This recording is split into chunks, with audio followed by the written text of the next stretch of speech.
Welcome to Indiana Sports Beat Radio, presented by Wow Food Group and Andy Moore Honda of Bloomington. Know your role and shut your mouth, you jabroni! Fires upfield into the end zone, and it's caught. Jelani Woods, touchdown! ISB! A 43-point night for Tyrese Halliburton. How do you like that, partner? Galloway drives all the way to the hole, throws it up, got it! And Indiana's got their first lead of this contest. I mean, that's a goddamn Emmy winner right there. Now, from the Golf Club at Eagle Point Studios, here's your host, Jim Coyle. Hey, everybody. Welcome aboard. Appreciate you being here as always. Coming to you from high atop the 18th fairway at the Golf Club at Eagle Point Studios. On this Friday, September 22nd, game week, week number 4 in college football. We have got plenty of that to talk about. There's lots of big games on the slate. We'll also go through the pick'ems. We will have more sound from Indiana Basketball Media Day, in addition to a great lineup, as always. Bob Kravitz from bobkravitz.substack.com joins us. Zach Osterman from the Indy Star. Travis Miller from Boiler Upload. We'll talk about the Big Ten schedule being released across the board for everybody as well. More of that. The Giants lose to the 49ers last week. The NBA plans to officially get rid of flopping. T, baby. They're going to tee you up. No warnings. No more warnings. T. We're going to have a discussion. This is a great discussion to have on Tuesday, again, with Mike DeCourcy. But relegation and promotion in college football. I know I brought that up a long time ago, and I'm not the only one. But there is a story now that the Oregon State athletics director is talking about it. So we will revisit that. The Reds are a half game back of the Marlins and the Cubs. They did not lose last night. They didn't play. So good for them. I think the Cubs lost to Pittsburgh. So thanks to the Pirates for taking care of a little business there, but plenty to get to. Appreciate everybody joining us on the Andy Moore Honda hotline as well. Of course, Indiana Sports Beat Radio, powered by Andy Moore Honda. Just go to andymoorehonda.com to get more to your door and the best in new and used vehicles. Also, the family of restaurants of the Wild Food Group in and around the Bedford and Bloomington area, like Hoosiers, Hank's Pizza Mac, where you get great pizza made from scratch-made dough with Italian flour, mac bowls, tot bowls. Great little meals that you grab. Appreciate everybody jumping on the Andy Moore Honda hotline. As I said, Fred jumping on Pete, Philip, Bob, Kent, John, Tony, V. You guys are all doing a great job. We appreciate it. Indiana women's basketball schedule is out. I noticed that Indiana women's soccer, 8-0, baby. 2-0 in the Big Ten. Indiana women's volleyball, 11-3, 1-0 in the Big Ten after a Wednesday night win over Illinois in the Big Ten. Indiana women's basketball. The Indiana women's sports have taken a turn. They're doing well. So congratulations to each and every one of those programs. College games this week, got some big ones. We'll go through the pick'ems as well. Like I said, I've got most of mine made. I don't have an upset picked, I don't think, and that's kind of scares me. This UCF at Kansas State. Kansas State, I've got. They're just not dominating like they had. And so I know that UCF is coached by Gus Malzahn, the former coach at Auburn, right? But big games, Ole Miss at Alabama, UCLA at Utah, Boston College at Louisville, but that's not a great one. Wisconsin at Purdue. That is an interesting game. I look forward to talking to Travis about that because if you think Indiana has not going in the direction you'd like to see, Purdue, this is almost a must-win game for the Boilers. They lose to Wisconsin, that makes them 1-3 on the season. And even though they play in the weak West, that's a tough 8-ball to get out behind.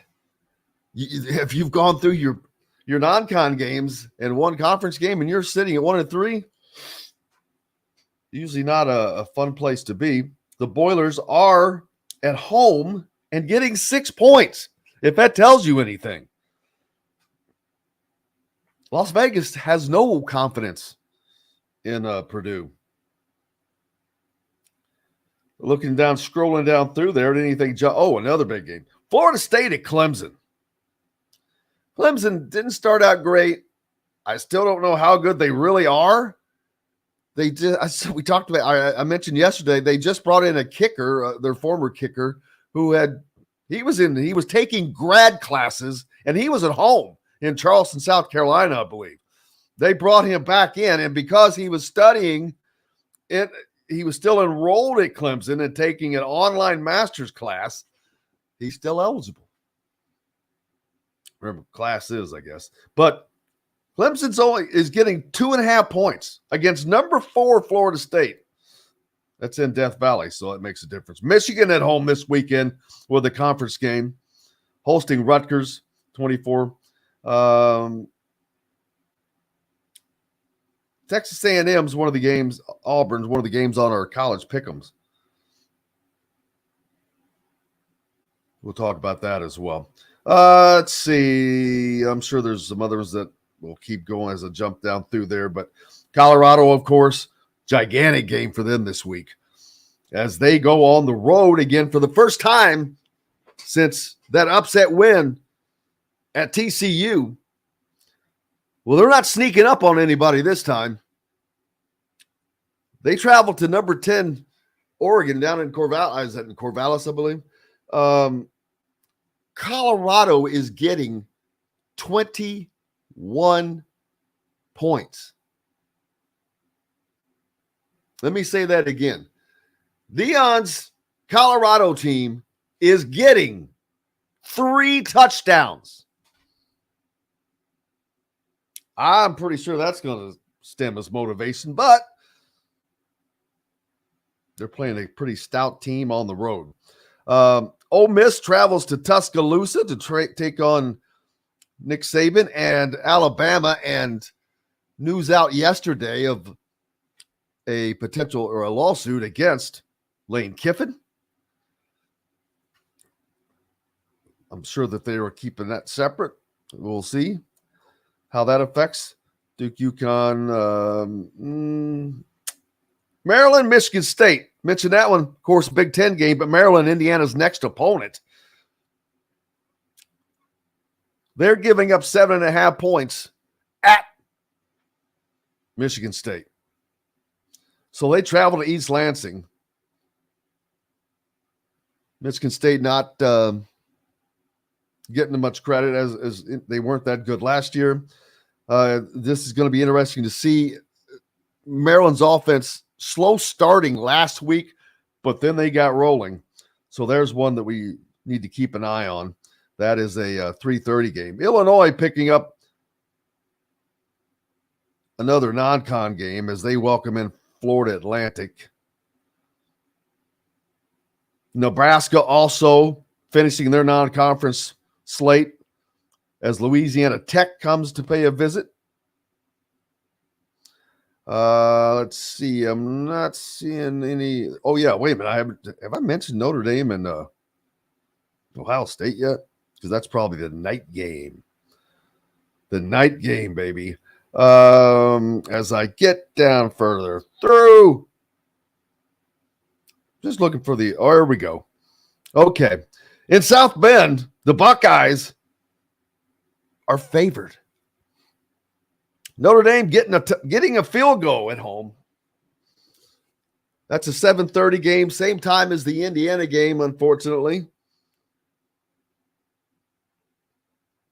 You can record it. Oh. Number 24, Iowa, at number 7, Penn State in the Big Ten. Penn State getting 14.5 points against Iowa. Iowa didn't have a ton of offense. I don't know how much scoring I expect in that game, but it is at Penn State. So, number 3, Texas. They travel to Baylor. What can they do? Indiana is a 16.5 point favorite at home against Akron this weekend. Of course, we'll talk more about that. Northwestern hosts Minnesota. They're getting 11.5 points. And that might just finish out. Didn't say, is Michigan on a bye this week? I don't think I mentioned them. If I did, I do not recall. But that's got it. We'll get more if we didn't. I do not believe, he's asking when is Travis McNeely's decision date. I do not believe a date has been given. I believe he has mentioned November as a time frame. But I am, unless that has changed overnight, and I just haven't seen it yet. But not to my knowledge, is there a date specific for that? They don't like to do dates until they get really close to doing that. Probably within a week, they might do that sometimes. What I missed, what's the A1 mock interviews with the OC at Iowa? I didn't see that. Oh, those are hilarious. If you want to hear those, we can honestly just give me a couple seconds. They're really short. I'll pull them up, and I won't have the video for them. But do they say anything funny? Oh yes, it's okay. Wonderful. So yeah, just give me a couple of seconds. But yeah, we on the on mine and Dustin and Mitchell's podcast, Out of Touch, we played these the other day, just because we thought it was a good laugh. And why do I not know where these are at?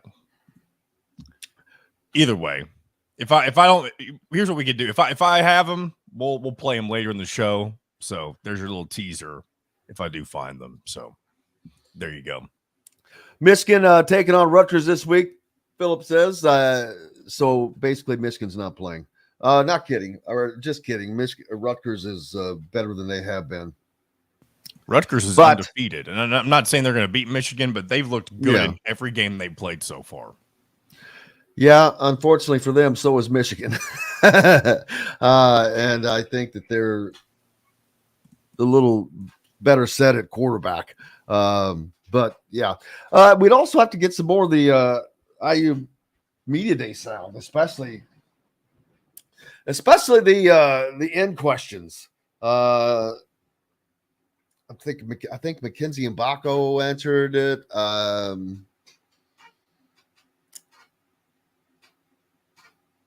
I'm trying to think if I asked Mackenzie Holmes. I did remember. I remember telling Mackenzie Holmes that maybe she and Mackenzie and Baco should get into the 3-point shooting contest together at Hoosier Hysteria, which is coming up, by the way, and they are bringing in another musical guest that most of you probably will not know. John's all up about it, though. We talked about it yesterday with Dustin. Dustin and I are both familiar with the one and only Gucci Mane. Not fans, yeah. But we both knew who he was. Yeah, me too. And by the way, I do have the those pressers. If we want to, again, they're not pressers. They're like 20-second. These are fake. Let me say first of all, these are fake. AI, artificial intelligence. Yes. And this are both. Is this all of the same? No, the first one is Brian Ferentz, which is fake, Iowa's offensive coordinator. Fake yes. Brian Ferentz. And the second one is fake Matt Campbell from Iowa State. Excuse me. So here's Brian Ferentz. You all have had fun with this 25-point obsession, and I get it. I do. But if I'm not mistaken, we just dropped 41 on Saturday. So maybe it's time to grab a hold of your little step ladders and go ahead and climb out of my ass for a while.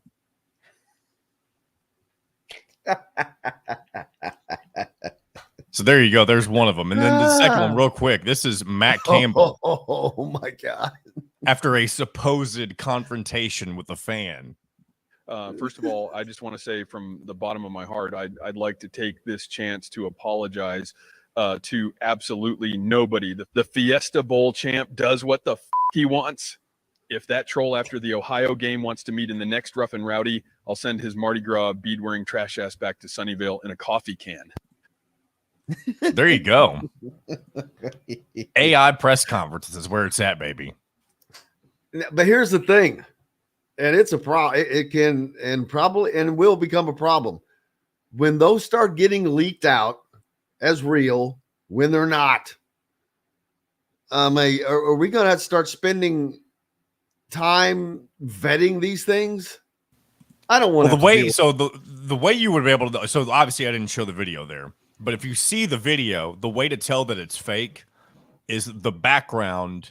You know how they usually have like the logo and the sponsors and stuff. This one had the Twitter handle of the account that created the AI post. That's the way to catch that one.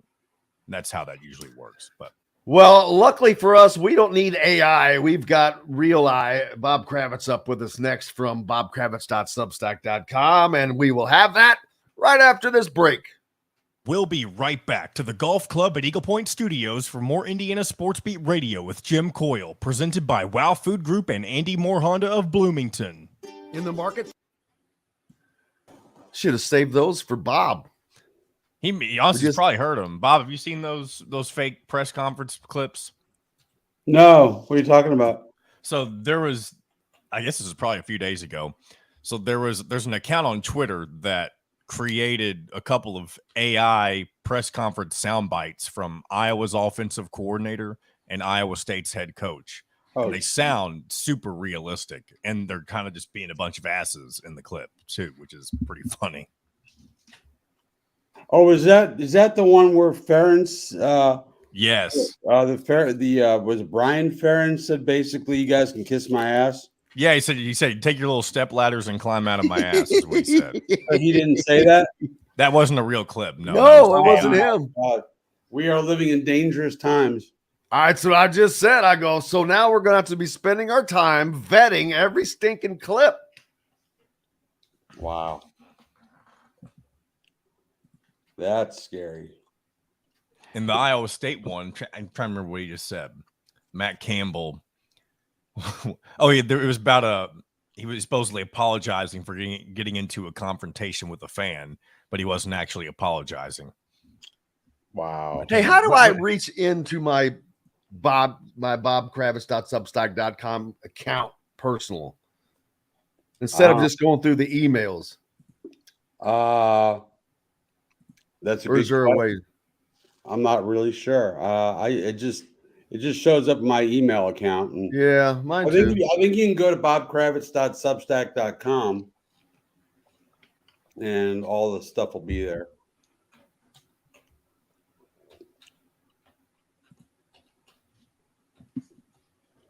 Hell, man, I don't even know how this thing works. I just hope the money clear. I hope the check clears.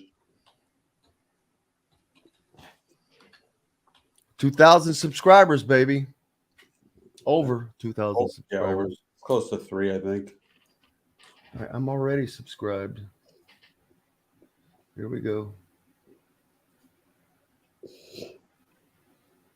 Oh, man. Yeah. There we go. My IU story got no readers, like none. The basketball. Let me ask you, was it about really? They got nothing. I think it's just football season. I need to write about football. Funny if I put up a video on basketball and a video versus video of football, it's basketball. It's a night and day difference, no matter what time of the year it is. 10 to 1. Maybe I didn't. Right, here we go, guys. Maybe it's not good. I don't know. 4-0, the golf club at Eagle Point in Bloomington. This segment is brought to you by the Chop Shop, home of the Indiana football and men's basketball coaches shows.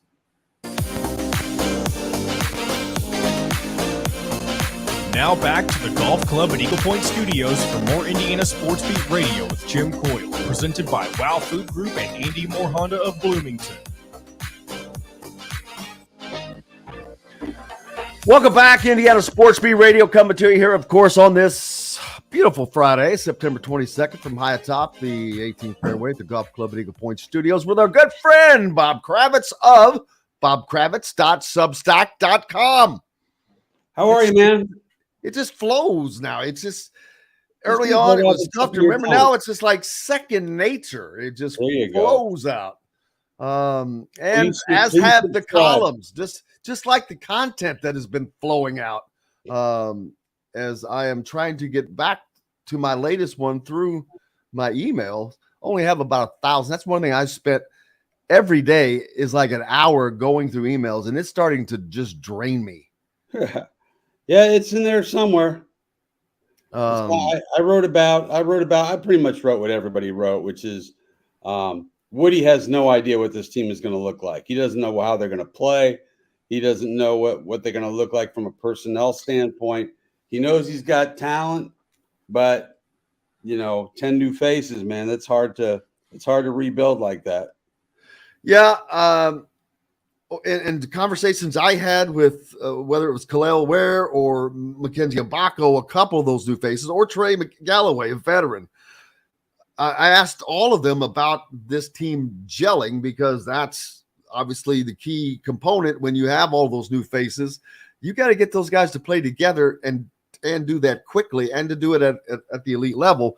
I think it was Kalel Ware that said that, man, it's weird. It just seems like we've been together longer than we have. It just naturally has come together. So for Indiana fans, I hope that is correct, because you're right. They have a ton of talent, at least their expectations. You got Mackenzie Mbako, whose goal is to not be here next year. Right. It has nothing to do with Indiana or Bloomington. He does not want to be playing college basketball next year. He wants to be at the NBA level, which is not necessarily a bad thing for Indiana, except for the continuity of having players. But then you're probably going to have Mr. McNeely coming in and filling that spot. That's another story. But so much new talent. This has never happened. Even if you go back to the class of '89, when you had that great recruiting class of Greg Graham, Pat Graham, all those different guys, Calbert Chaney, Todd Leary, all those guys that were on that class, they were all freshmen. And that's just part of the equation here. Some of these guys are freshmen, some are transfers, but they're all new, and it's a different style of play that Woodson's trying to get them to. Can he also get this team to come together and get the style of play to where he wants and needs it to be? Well, Woody got that extra $1 million thrown on his salary, which it should happen to all of us, quite frankly. I agree. I would split it with you even. I'll split it with him. Yeah. Give me 100,000. I said me. I'll split it with you. I said. Oh, okay. You and me. Okay. That'd be fine. Come on, man. We're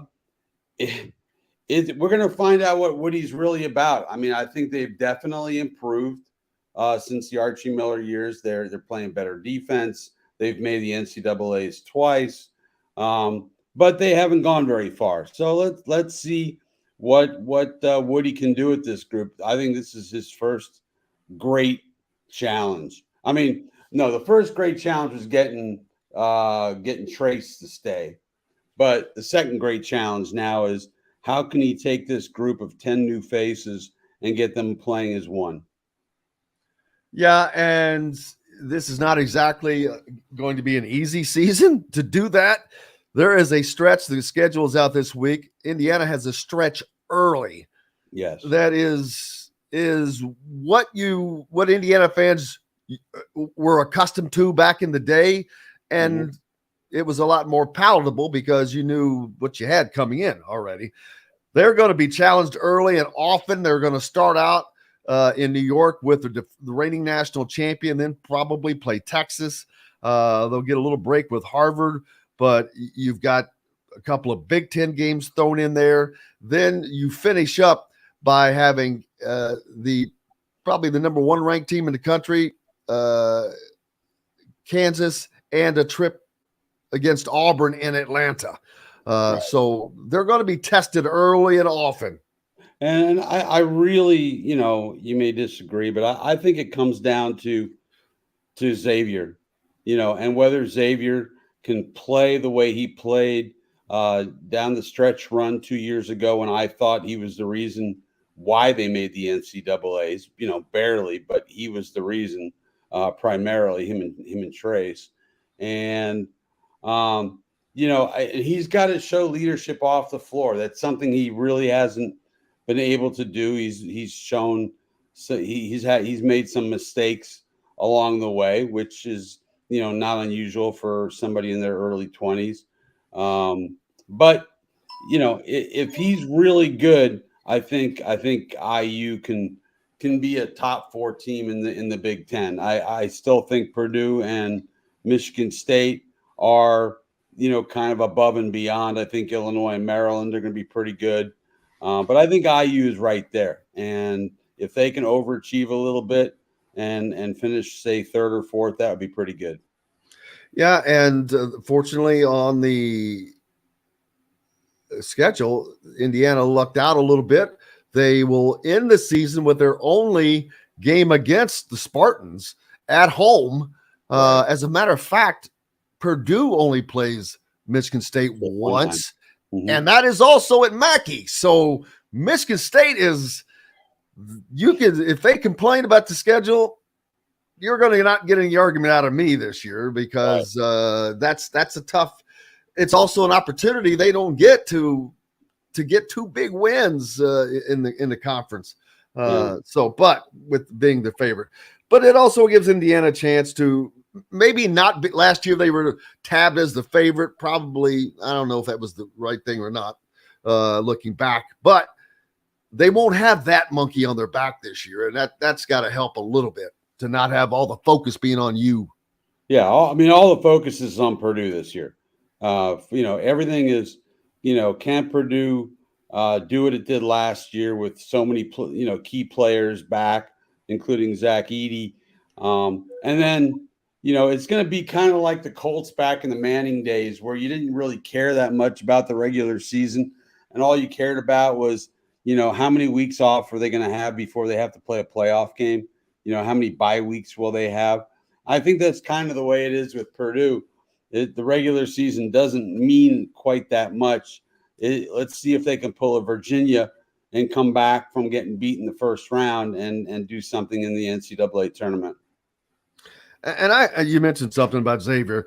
I'll use a phrase that's it's kind of come out of IU basketball the last couple of years, but he is without question the quote unquote head of the snake. Mm-hmm. However he goes, Indiana's going to go unless somebody just leaps up and is this uber super player, and we don't know. Khalil Ware, is he going to take motivation from kind of being called out after his trip to or stay at Oregon?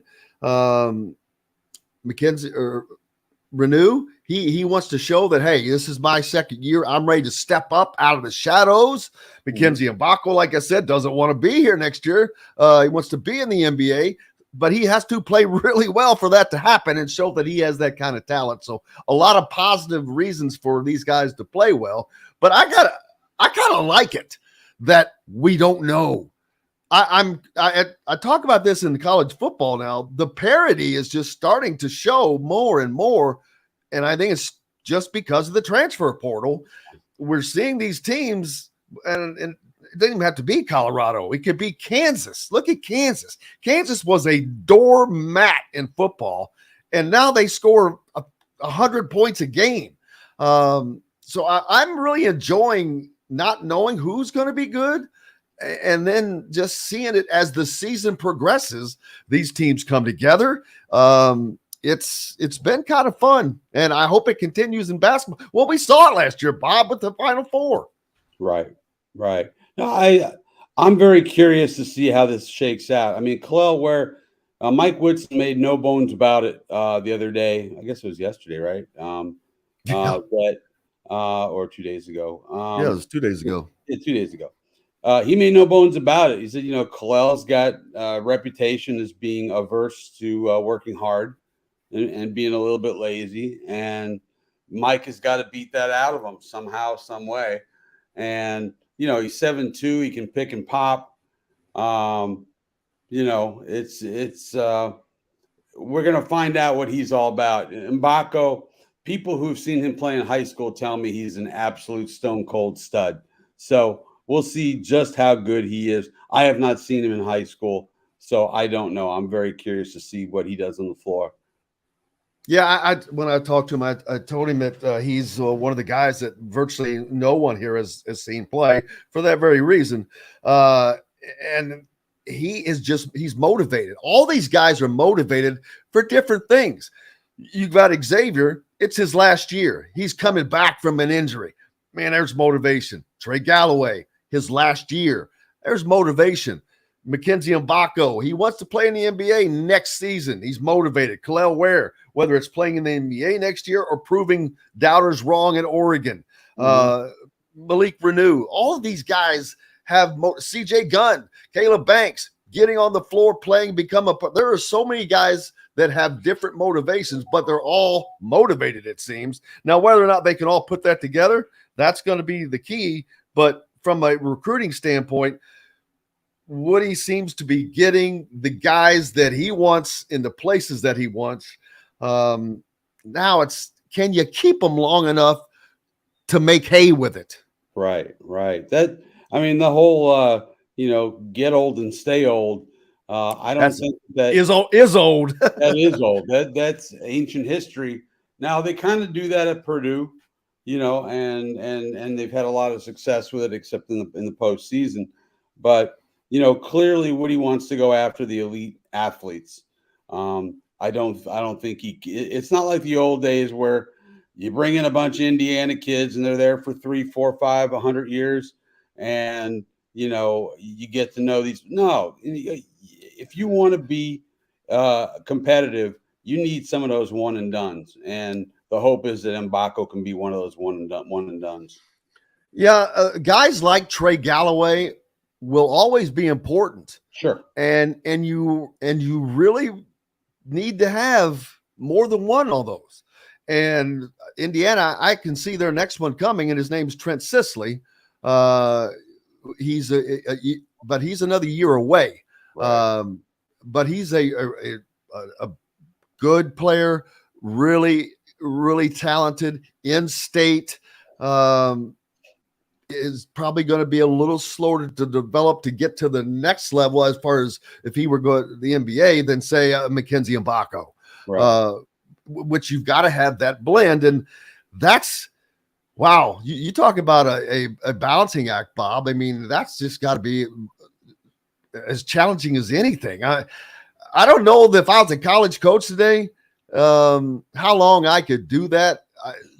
The $5 million a year would probably help me get over that, but it's not an easy job with the if you're at a place that the expectations are what they are in Bloomington. My concern when they hired Woody was at his age, and we're both the same age. I think he's 1 year older than me.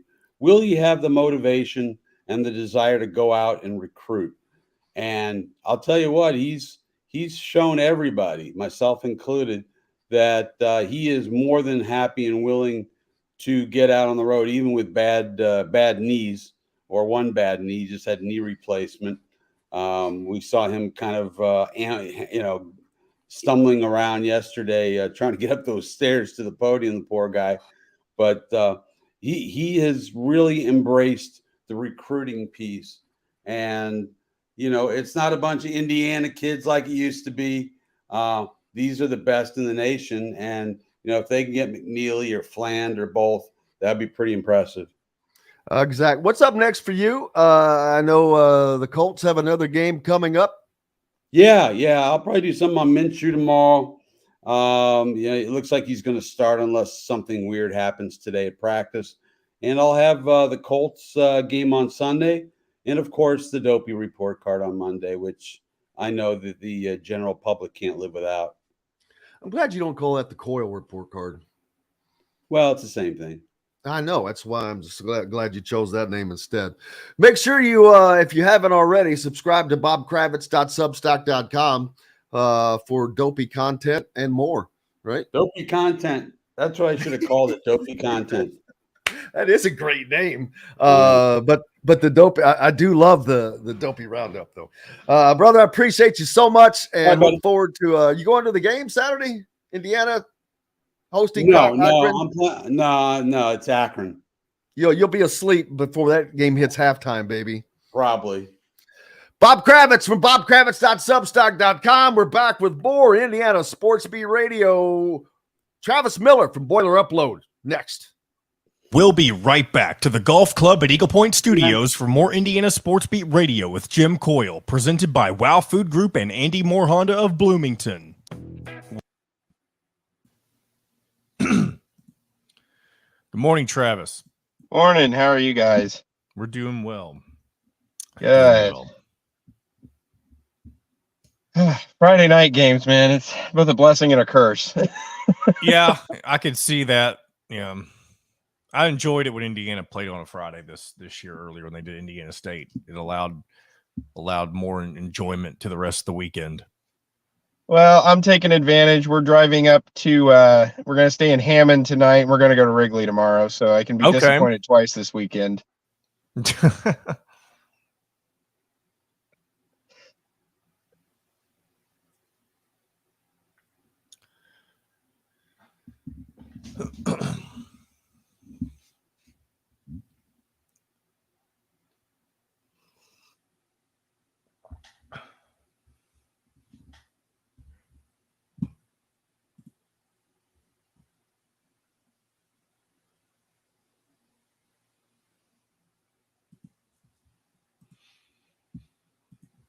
Jim will be back shortly. I believe he went to grab coffee.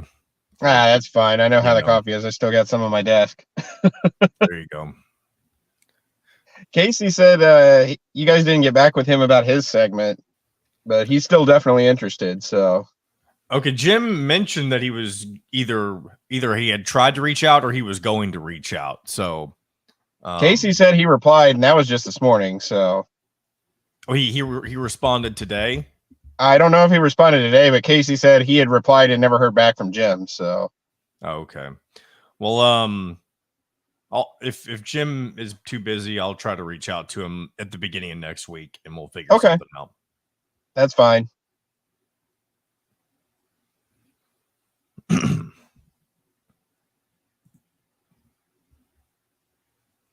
Casey can probably do it a little bit more regular too, because he has, since this is his full-time gig, he's got a lot more time for it than I do. Oh yeah.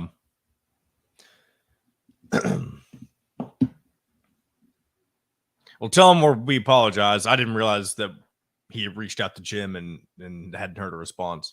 It's okay. I'll let him know today.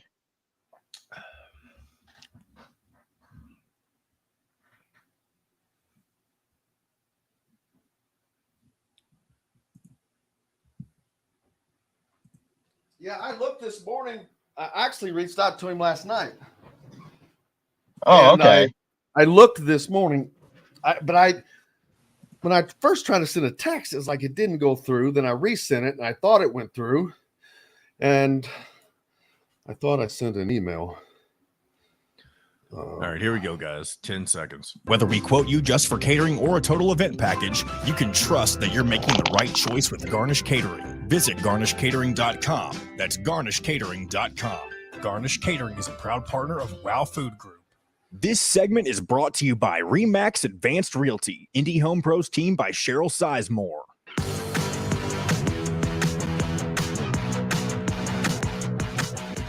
Now back to the Golf Club at Eagle Point Studios for more Indiana Sports Beat Radio with Jim Coyle, presented by Wow Food Group and Andy Moore Honda of Bloomington. Welcome back, Indiana Sports Beat Radio here on this Friday. Sports weekend ahead is college football in full swing. We hit week 4. Welcome in Travis Miller from Boiler Upload. as a couple things to talk about as the Big Ten basketball schedule was released, but also football this weekend. Let's talk about basketball first, though. Both Indiana and Purdue drawing a nice card with getting Michigan State one time. Both of those are on the road for the Spartans. Yeah, that's going to be good because I know Izzo hasn't won in Mackey Arena, I think, in like 10 years or something. And there's been he's often taken some really big losses there. I know in the one kind of down year Purdue has had here recently, the COVID year, Michigan State still came in and Purdue handed it to him in that game. That's one of the reasons that team was so frustrating, because they took down Virginia pretty easily. They took down Michigan State pretty easily, and then they struggled against the likes of Penn State at home. So that'll be interesting. Obviously, nothing is guaranteed. Purdue had a 10-game winning streak at home against Indiana last year, and Hoosiers came in and flat out won the game. I mean, Jalen Hood-Shafito outplayed them. So I think it'll be good to see. I know the Michigan State game is one of the final ones on the schedule. So by then, that's one of those could decide the Big Ten games, honestly. Absolutely. And another thing that I talked about with Bob Kravitz, who was just on with us, is in basketball, we kind of know that Purdue and Michigan State are the favorites, but there are teams, Indiana included, that we don't know what they're going to be like. We know exactly what Michigan State has. We know exactly what Purdue has coming back. We know what Indiana has coming back, but we don't know what that's going to look like. And there are other teams out there like that, I'm sure. Illinois being one of them, Ohio State. So it's always, I'm loving the way, and I'm using football as a litmus test, but there are just teams that you don't expect to be good and teams you expect to be good to not be. Alabama not having the go at it in this NIL era that you would expect it, because in what I call their own NIL era, they dominated. But some of the teams that dominated, Clemson, that dominated prior to NIL and more prior to the transfer portal. It's about the transfer portal. It's about second and third string guys on teams that are tired of sitting and are like, "Oh hell, I can leave Alabama and go play in the Big Ten and start." Yeah. And so we've seen the water is just high tides are raising. No tide, no pun intended there for the tide, but high tides are raising all ships. It's been fun. I don't know what everybody thinks of what Deion's done in Colorado, but I'm enjoying the hell out of it. I watched that game last week, and it was great, minus the dirty play. Not that when I was younger, I didn't enjoy a good dirty hit here and there, but there's a line. And that safety for Colorado State definitely crossed the line. But you got to give it up to Deion also for coming out and saying, "Hey, those threats, y'all got to cut that out, man." And he's doing everything right as far as he's not bragging in the wrong way. I don't think. For one thing, it ain't bragging if you can do it. He's not really bragging. He's just saying, "Hey, here's what we're going to do." And they're doing pretty much that, which just, again, I'm enjoying that because I think that can happen anywhere. Indiana has a team. They have the talent. They should have won that game against Louisville easily. But they have the talent now, and that's simply due to the transfer portal. Purdue, I'm going to be honest with you, Purdue is surprising me. I expect a little bit more. Maybe that's not fair because it's a first year of a new coaching staff. And that obviously can be difficult, especially with transfer portal. Speaking of which, I'm sure losing key players, following Brom, or whatever the case is. But the Boilers on the football field this week, they take on a Wisconsin team at home that is almost a must win, I think, for the Boilers. Otherwise, they slip down to 1-4, and that's not a good place to be after the first month of your season. I think it'll be okay. And if you look at where Purdue's at, even in a 15-point loss to Syracuse last week, they weren't that far off. I mean, they ended up having, I believe, 5 turnovers in the game, just a spate of fumbles. There were 3 red zone trips where they came away with no points. So they were moving the ball, but they were making mistakes at the absolute worst time. I'm thinking that first drive where Purdue took it down. They had a 2nd and 1 from the 6-yard line. They got stuffed on 3 consecutive plays, turned it over on downs, and then Syracuse marched 95 yards for a touchdown. I mean, anybody is going to struggle with that. I don't care who you are. So, I mean, they're right there. They were only a play away from beating Fresno State. You don't want Wisconsin to be a must-win. It's been 20 years since Purdue has beaten Wisconsin. They've lost 16 in a row. It is the longest losing streak Purdue football has had to any opponent ever, which is pretty impressive when you consider they played Notre Dame for years. They played Ohio State. They played Michigan for years. They never lost 16 in a row to any of those 3. So I think it makes things interesting tonight. I know this is not your typical strong Wisconsin team, but they're still Wisconsin. They're still very, very good. They have a couple of good running backs that are going to run the football. Even if they want to pass more, they seem to be defaulting to, hey, and let's hand it off to the really talented running back behind 6 gigantic human beings and see what happens. And that's a successful strategy. Yeah, and like I said, you can't. Football is the hardest sport to do it in. You've got a new staff that comes in and doesn't get to pick their roster, and you have a defensive scheme, you have an offensive scheme, and now you have to marry the personnel with that. That's difficult because coaches will recruit to what they're trying to coach. And it is going to take a year or 2 probably to get that set up. So it's maybe I just had higher expectations for Purdue than I should have. I didn't know enough about their roster, but they go down. They win a game on the road at Virginia Tech, which I know it's Virginia Tech, but man, that's still the Sandman, the whole deal. That's a good win. It is a good win. Any road win, any Power 5 road win is a good win. Right. And so I think the losses at home that's where I'm like, all right, they'll come. Last week I was a little more surprised because I thought they would have the progression after the couple weeks. I'm like, all right, they're going to get it going. We do a college pick 'em each week. I picked them. They've beaten me twice, man. And last week was fumbles. You can't fumble the ball 7 times. They lost 4 of them. And you just can't do that. You're not going to beat anybody if you fumble the ball 7 times. And sometimes that's just fluke plays. I know, and then other times it just gets in a guy's head. I know I was talking to Corey Sheets this week on our podcast, and he was like, yeah, I had a year where I just had like a 3-game stretch where I couldn't hold on to the football. And he kind of saw that with Devin Mockabee so far. Mockabee has 3 fumbles in 3 games, had 2 of them on Saturday night against Syracuse. And so, you know, that's really those are just fluke plays that happen. You can't prepare for them. You can't coach them. You can't, decide in the middle of a game, yeah, you need to do this, that, or the other. It just happens sometimes. So you change that around and Purdue holds on to the football last week. I think you've got a very different game. They've got a real shot of winning it. And those fumbles took points off the board for Purdue.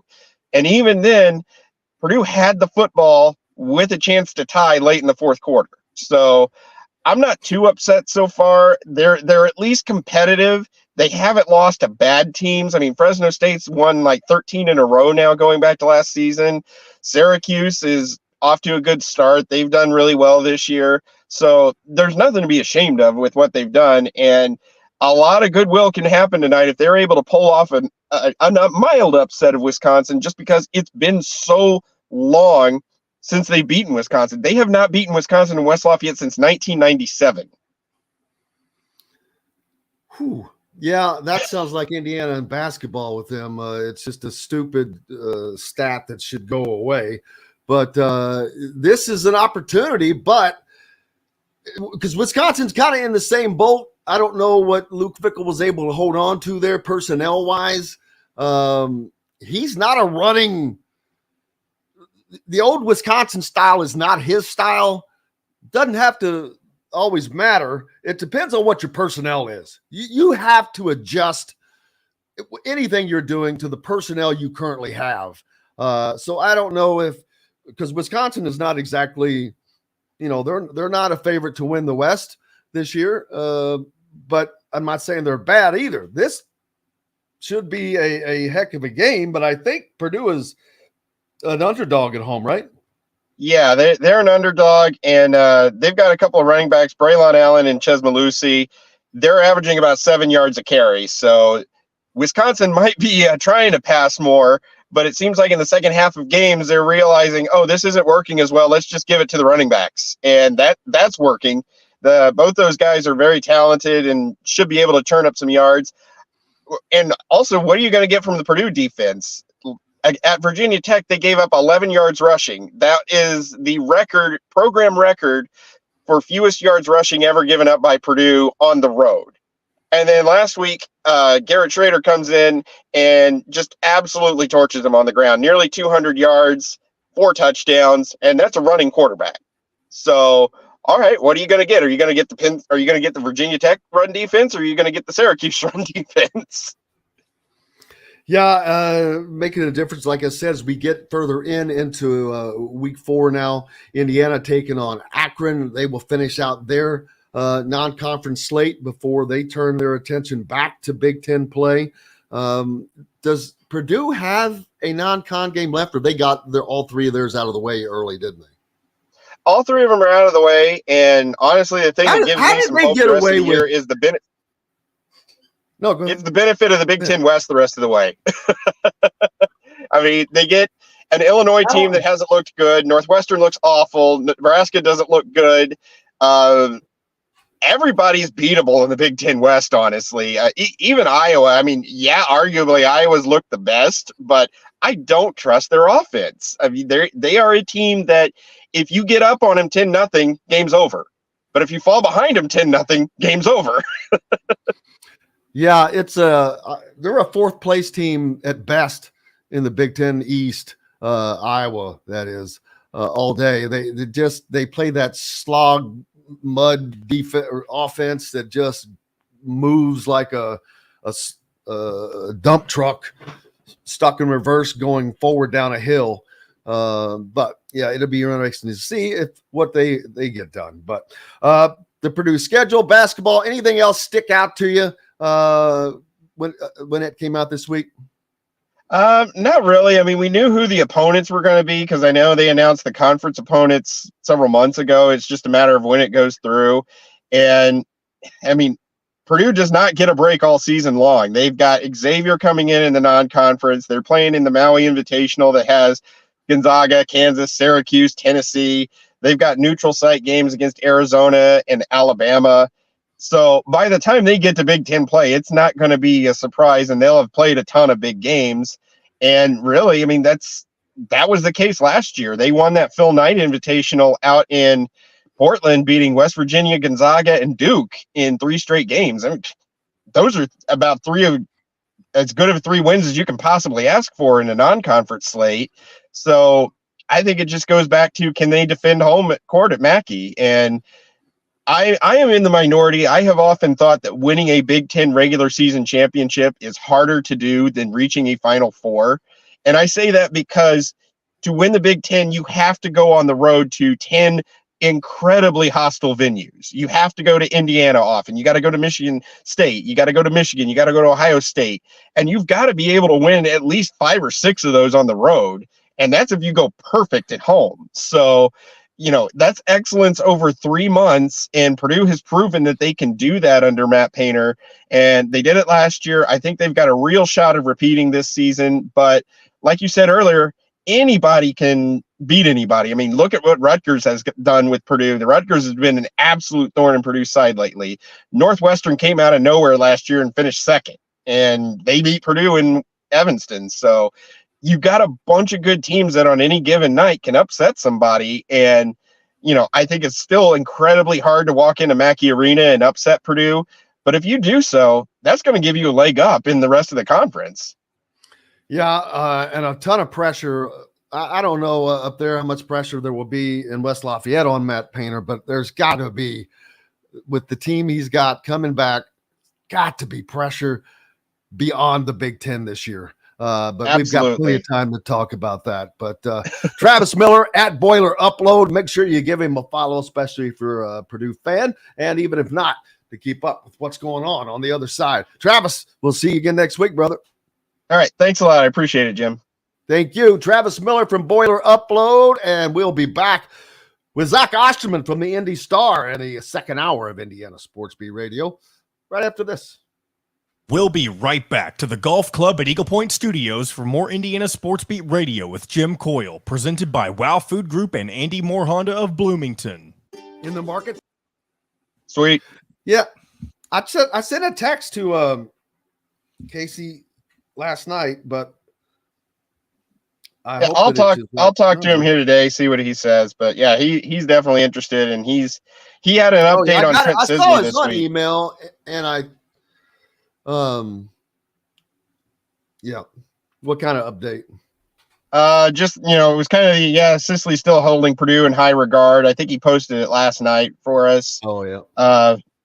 But you know how these kids are; they're going to hold it close to the chest until it comes down to it. And I think Sisley is an Indiana or a Purdue get. So that's at least my opinion.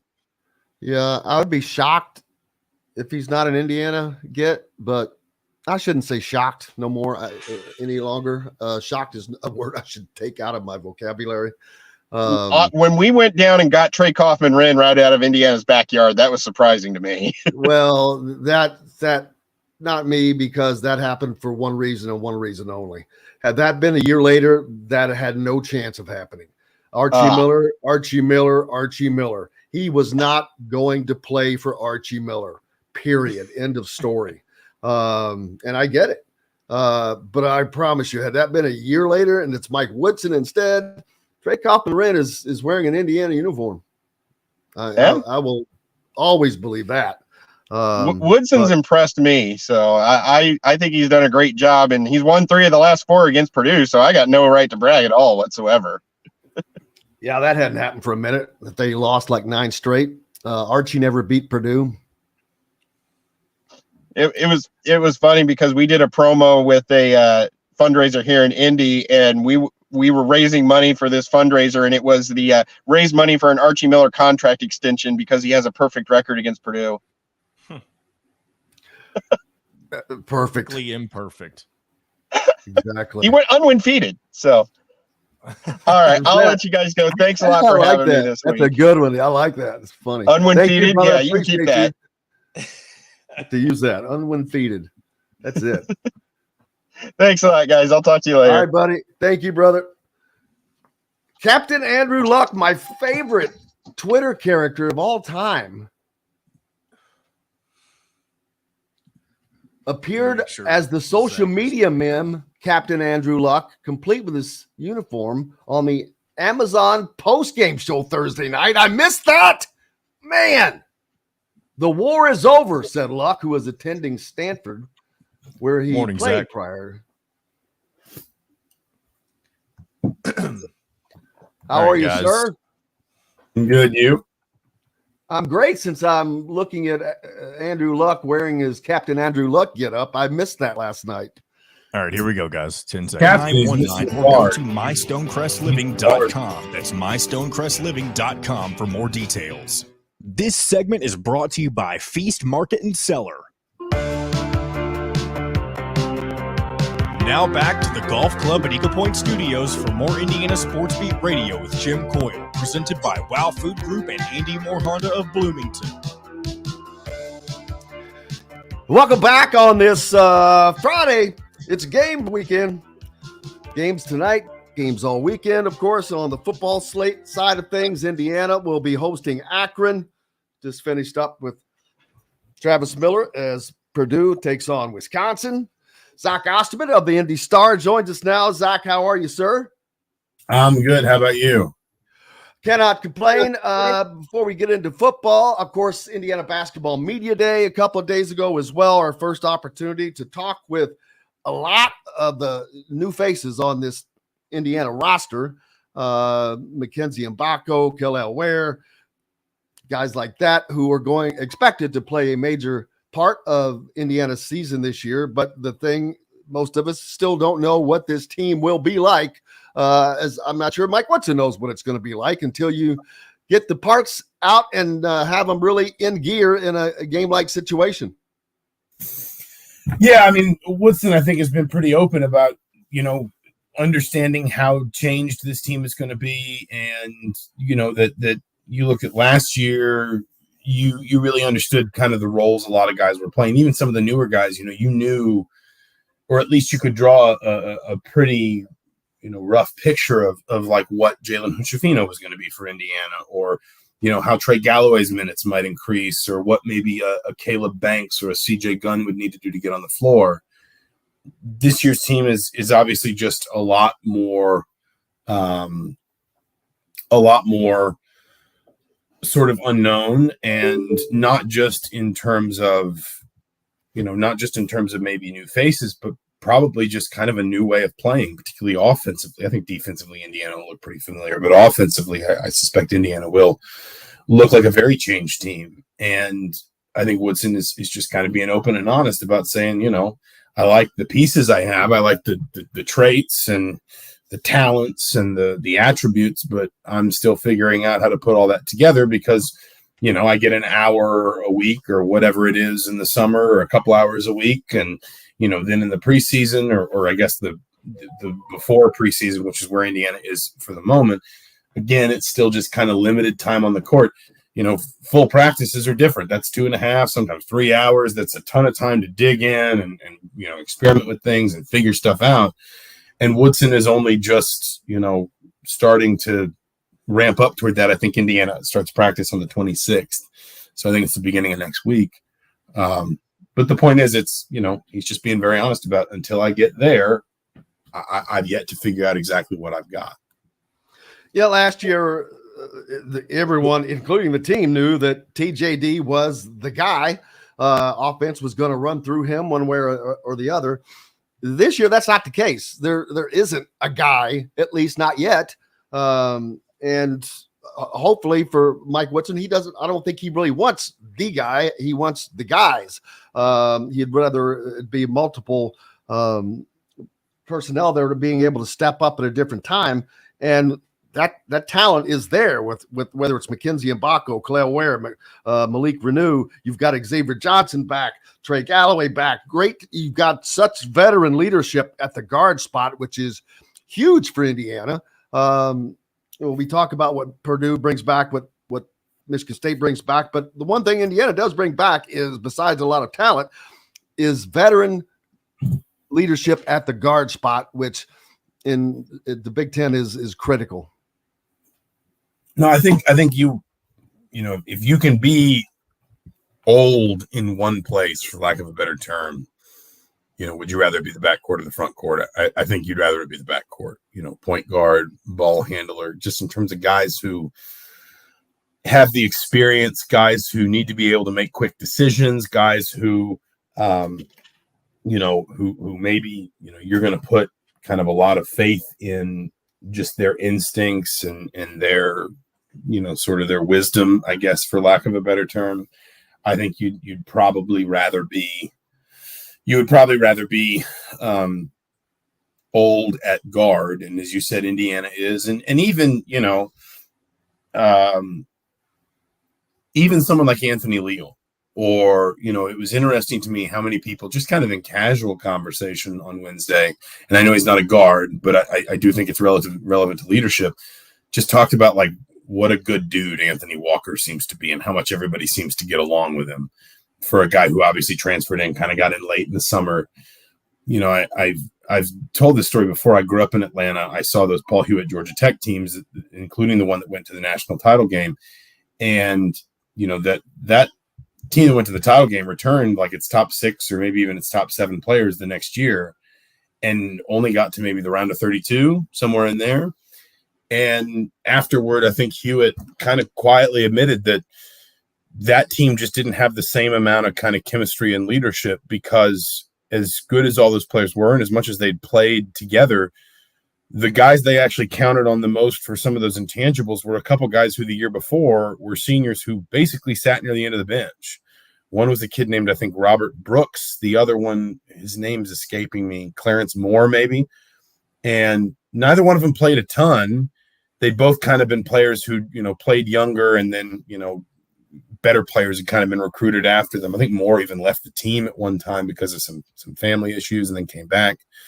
But those guys stitched everything together in the locker room. Those guys kept everybody straight, kept everybody, kind of, and not that necessarily everybody would have hated each other without them, but it's just a reminder that your leaders don't just have to be the guys who play. It's obviously important that those guys have those qualities, but you can also have guys who sit on the bench, who come off the bench, who play in reserve roles and whatever. And I think this may fit Anthony Leal a little bit too. And he may also play more this year. I wouldn't be surprised if we see more of him again. Mike Woodson is being pretty clear. He's going to mix a lot of things up, and that the players that give him the most to think about are going to be the ones that are on the floor. But my point is there's more to leadership than just playing a lot of minutes. And I think Indiana, for a team that has a really turned over roster, obviously from last season, I think Indiana still has an enviable number for a team in its position of players who bring a lot of that experience with them. Yeah, and the schedule as it came out also not a horrible bad schedule from the Big Ten. They've set themselves up with their own challenge early on, as they have that 7-game stretch that starts in late November with the games in New York against the reigning national champion UConn, followed by most likely Texas. Not for sure. Could be Louisville. Harvard gives them a break, but then you get a couple of Big Ten games with Nebraska, Michigan, and then you finish with the likely number 1 ranked team in Kansas and Auburn. So they were going to have a stern early test, and you'll get an early understanding of what they have, but that is not the team that's going to be the same team at the end of January, or hopefully for Indiana fans at the end of February. Yeah, I mean, I think there's a world, even kind of, I don't want to say a best case scenario, but I think there's an optimistic scenario for the season where Indiana is a little bruised by Christmas and maybe has to go through some growing pains. And we talk about this all the time, and no comparison is ever apples to apples, but everybody always points out how tough Michigan State schedules. And everybody always, in a vacuum, gives Tom Izzo credit. Look at all the games, Tom. He goes and he plays on an aircraft carrier. He'll take Michigan State on the road. He's got them in the Champions Classic, and he does this, and they go to Maui, and they go to the Bahamas, and seemingly every year. Look how tough Michigan State schedules. It's a throwback. Nobody else will do that. Credit to Izzo for challenging his team. And then, like, once every 3 or 4 years, we get to Christmas, we get to New Year's, and Michigan State's like 8-4 or 8-5, and we're all saying, is this a vintage Michigan State team? Is Izzo losing touch a little bit? Did he screw something up with this team? And then it gets into Big Ten play, and all it does is win. And then it gets into the NCAA tournament, and it performs better than any other program in the conference has in that particular postseason consistently across the last 10, 15, 20 years. And I think if you got a candid moment with Izzo, I think he would say to you something to the effect of, it's great that we get credit for the way we schedule in November and December, but we're not doing that for attention. And I'm not coaching to win games in November and December. I'm coaching to win games in March. And if every once in a while that means that my team's going to have to take some body blows before the new year to get better, to have some honest conversations about where it is and where it's going, then I'll live with that, because I trust in my process and my staff and myself and my system to put the pieces together when it's time to really worry about it. And again, no comparison is perfect. I'm not sitting here predicting Indiana's going to the Final Four, but Mike Woodson, sort of, as you said, I think you said there, he promised from the beginning these were the kinds of games, the kinds of schedules he wanted to play. And I just think there's an extent to which he might look at this and say, okay, maybe we will endure some growing pains in November and in December, and maybe we do get a little beat up before the turn of the year, but that gives us an honest look at where we are and where we're going and how to get better. And I think Mike Woodson would say something very similar, which is, hey, I want to win every game I coach, but I'm not at Indiana to beat Auburn. I'm at Indiana to beat Purdue. I'm at Indiana to beat Michigan State. I'm at Indiana to win games in March. And so like and I guess whenever you say stuff like this, whenever you're someone in my position or your position and you say stuff like this, you'll get the people who say, oh, you're just apologizing. You're setting expectations low. Why do you have such low expectations for the program? Well, first of all, that I'm not a fan, so I'm not I'm not setting expectations either way. Second of all, it's just a reminder to people that like it's okay to have to grow through some things as a college basketball program. And this one may have to this year, but it's not hard if it's, it's very, I don't think it would be very hard for you to paint me a scenario where Indiana, let's say, goes, 2-4 in those 6 big November, December games it's going to play, the 2 in New York, Auburn, Kansas, and the 2 Big Ten games, but then finishes in the top 4 in the Big Ten and is a top 5 seed again in the NCAA tournament. It's not hard for me to see that because I think the talent's there, but I also think it's going to take a while for everybody to figure out how to fit it together. Yeah, because against UConn, against Kansas, against Auburn, maybe Texas, I'm not sure if that ends up who they play. Definitely in those first 3, they're not going to be the favorite in any of those games. So if any fans think they're going to win, there's a difference between hoping your team can win and thinking they're going to win a particular matchup. And I agree with you. There's just, you have to look at it with reality, knowing that unless you were expecting another team from 1976, which has not happened since 1976, there are just going to be road games. They're just tough. There's a reason they're tough. There are just things that go along with it, but it's also a process. Teams get better. Hopefully your team gets better as the season goes. And especially when you have a roster that has so many new faces on it, young and guys that have played. And then you have to blend those with the guys that are already on your roster. And it's not just Indiana. You got a lot of teams that do that, but we haven't seen that yet at Indiana at this scale. So it's going to be interesting to see how they come together. And in my conversations with Kalel Ware, one of the things he said was it just seemed like the team kind of came together easily without even trying. Well, and if that is the case, that's good news for Indiana fans. Can they adjust to the defense Mike Woodson's going to demand?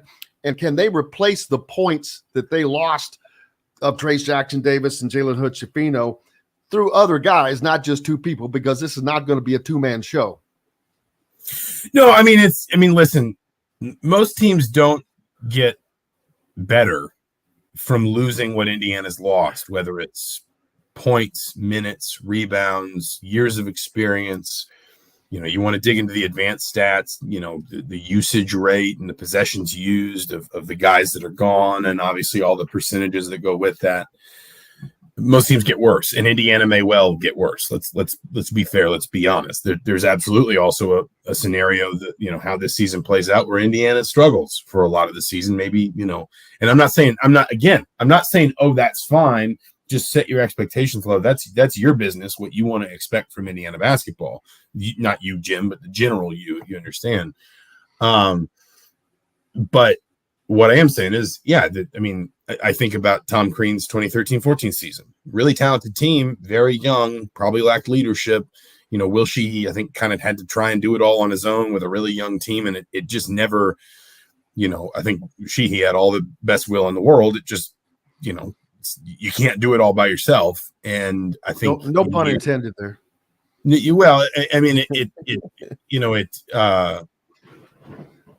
Again, that's why I come back to like the importance of some veterans on this team who people may not expect to play a lot, and maybe they will. Maybe Anthony Walker plays more than we think. Maybe Anthony Leal plays more this year.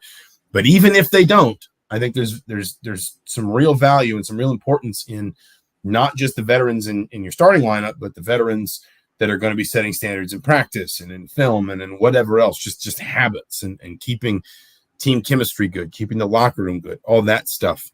Because again, there's also a world where Indiana struggles for a decent amount of this season, and you got to keep people together. You got to hold it on course. And as I said, most teams get worse for losing what Indiana's lost from last season to this one, other than the teams that obviously kind of get into that rhythm, the way Kentucky has been in the past, the way Duke has been in the past, where you're just bringing in sort of waves of elite talent and just sort of accepting that you're constantly going to be dealing with that roster churn as a result.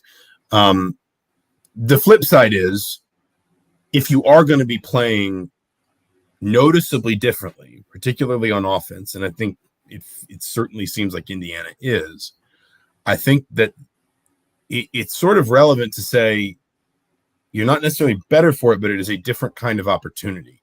The strength Indiana had last season, beyond just the talent of its players, was that it had the surety of knowing night in, night out, this is how we win games. You know, this is what this player does. This is what this player does. We've got these two guys that can score a ton of points. We know what kinds of shots they need to get those points and how to find them those shots. If they make them, we'll have a really good chance. We know how to play defense. He's going to block the shots. He's going to guard the best perimeter player, all that kind of stuff. That was a strength for Indiana, but it can also be a weakness in the sense that your opponent knew it too. And even in some of the games Indiana won, like a Minnesota, like a Michigan on the road, you know, you said, yeah, that's really good that Indiana has that sort of assuredness of knowing where it goes to find success. But you're seeing opponents who know that too.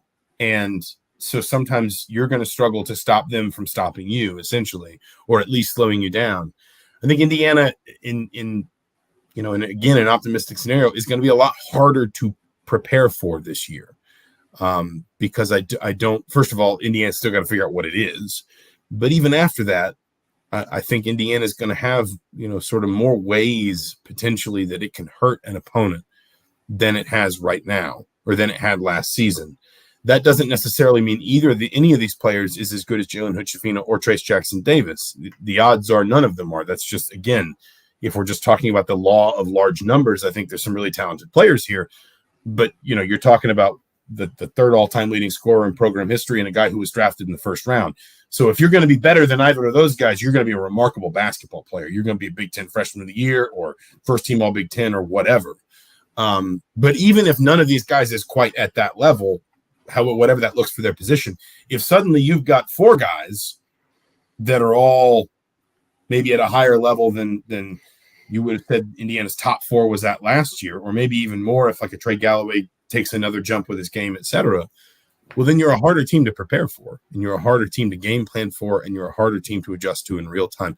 And that's, I think, the opportunity Indiana kind of has this year in terms of sort of looking around and saying, maybe we are different and there's a lot of rough edges to smooth over. But if we can figure out a way to how to put polish to some of those rough edges, then we're going to be, not necessarily like, there's not necessarily going to be one player on the team that's as good as Trace Jackson Davis was last year, but the team as a whole may be more dangerous.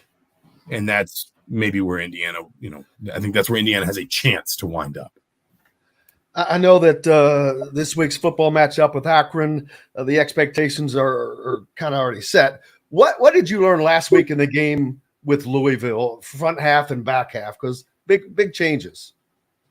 Yeah, I mean, it's kind of one of those where, on the one hand, if you were an Indiana fan, I don't think it's unfair to sort of say you're frustrated by a game like that, because it's, at a really basic level, you only get so many games that feel like toss-up games. You only get so many games in a season that feel like there's a genuine opportunity to win that game and stick it in the, that obviously the Indiana States you need to win, the Akrons you need to win. If you can't win those games, you don't need to worry about the rest of it. But if you can win those games, then you have this sort of finite set of games. This year it would probably be Louisville, Maryland, Rutgers, Purdue, Illinois, maybe Wisconsin, probably Michigan State, that you sort of say, well, that's where we're either going to make a bowl or not make a bowl. And so losing the Louisville game, however you lost it, I think it's fair to be frustrated by that, especially because now then you got to beat Akron this weekend, and then the next one of those toss-up games is going to be Maryland on the road. And I think that's going to be difficult.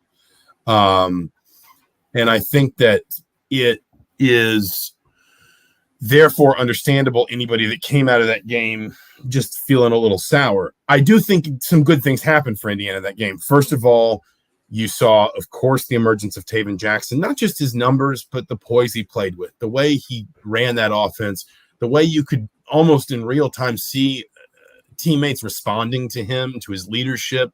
He was getting on to guys at times, and they seemed to, sort of accept that. He was really encouraging at times, and that seemed to boost guys. 8 different receivers catch a pass, 9 get a target. The way he slid away from pressure in certain situations, his feel in that position, his touch, the different kinds of throws he made. I thought that was the best play calling rhythm I've seen Walt Bell have with the quarterback in 15 games at Indiana. And that's all encouraging because you feel like it's only going to grow. And the defense, on the one hand, starts obviously very poorly. On the other hand, that's probably one of the 3 or 4 best off. I don't know how good Louisville's going to wind up being at the end of the season, but I'm comfortable saying that's probably one of the 3 or 4 best offenses Indiana's going to see this season. And the reality is that for all the numbers you want to talk about in terms of, boy, those few drives looked ugly. And basically the game is kind of defined, or that period in the game is pretty much defined by those 2 deep shots that Louisville hits. And so you'd be kind of, Jamari Sharp, I thought, got better in the game, but you'd be curious to know how that game turns out if Nick Toomer's healthy and Indiana's got a more experienced corner in that situation. But in the round, you've now got a defense that has allowed 44 points across its first 3 games. If you remove the Indiana State touchdown because it wasn't a defense, it was a defensive touchdown. Therefore, Indiana's defense didn't allow it. And they've probably played 2 of the 4 best offenses they're going to face this season. And they're allowing less than 15 points per game. And so I think there's some things to feel very encouraged about from that Louisville game. I think there are some things to really build on, and it's not hard for me to see a world where, I won't say it's not hard, I can envision a world where Indiana is bowl eligible at the end of the season, and we're able to trace some of it back to the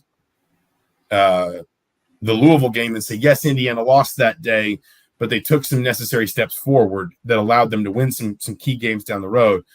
That said, they didn't win. And I understand anybody who kind of says, I'm still nervous because I need to see this team win 1 or 2 of those toss-up games to really believe that they're going to win enough to go to a bowl. I totally understand that. So it's kind of, it feels like it's a little bit, I think there's kind of 2 sides to the coin, I guess. And I understand anyone who falls on either one. I intended for that to be the last question, but there's one that I would be remiss if I didn't bring up, because I talked about this. It's probably been a month ago, and I enjoy soccer. I became a soccer fan when my daughter started playing, but I am not to the extent that say you are, or Mike DeCourcy covers the sport. But Oregon State's coach has now brought up relegation and promotion for college football, and because what first got me thinking that was people saying, "Oh, man, can you imagine it? One of these days they're going to kick teams like Indiana and so out of the Big Ten." I'm like, no, but I can see some kind of relegation promotion for being eligible for the college football playoff. Maybe I don't know, but some way to differentiate that. But I find it intriguing. I think, guy, how do you see that part of any way falling out?